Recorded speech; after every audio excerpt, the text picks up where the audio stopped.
Aurangzeb fan क्लबचे प्रवक्ते संजय राऊत केंद्रीय गृहमंत्री अमित भाई शहा यांना प्रश्न विचारतायत। माझा संजय राऊत यांना सवाल आहे, गेल्या 2 दिवसांपासून मराठा बांधव आझाद मैदानावर बसलेले आहेत। संजय राऊत यांनी आझाद मैदानावर जाऊन भेट का दिली नाही? उद्धव ठाकरे आझाद मैदानात का गेले नाहीत?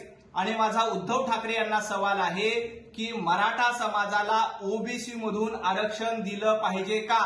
त्याबद्दल तुमची भूमिका काय ते आधी स्पष्ट करा। काल उद्धव ठाकरे आणि मनोज जरांगे पाटील यांच्यामध्ये फोनवरून चर्चा झाली। माझा उद्धव ठाकरेंना प्रश्न आहे, तुमचं सरकार असताना मराठा समाजाचं आरक्षण टिकलं नाही। मराठा समाजाला देवेंद्रजी फडणवीस आणि एकनाथ शिंदे यांनी आरक्षण दिलेलं आहे आणि स्वतंत्र आरक्षण दिलेलं आहे। तुमचं सरकार असताना ते टिकलं नाही। तुमचं सरकार असताना कोर्टामध्ये तुम्ही बाजू मांडली नाही आणि आता मराठा समाजाबद्दल तुम्ही बोलतायत। काल मराठा आंदोलकांना ढेकून पडण्याचा नालायकपणा तुम्ही केला। याच्या आधी मुका मोर्चा म्हणण्याचा नालायकपणा तुम्ही केला होता आणि तुम्ही मराठा समाजाबद्दल बोलताय। तुम्ही आधी मराठा समाजाला ओबीसीतून आरक्षण दिलं पाहिजे का याबद्दलची भूमिका स्पष्ट करा आणि त्याच्यानंतर अमित भाई शहा यांना प्रश्न विचारा।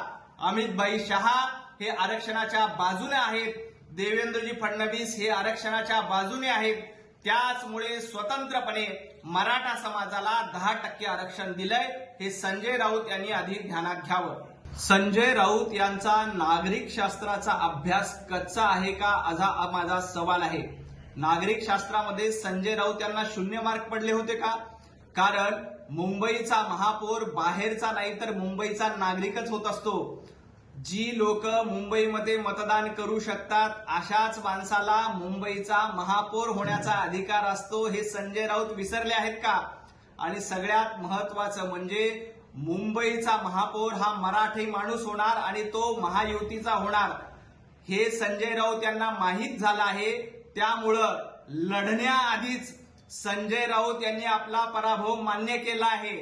संजय राऊत यांनी शस्त्र टाकून दिलेले आहेत, कारण सर्वसामान्य मुंबईकर हा भारतीय जनता पार्टी आणि महायुतीच्या सोबत आहे।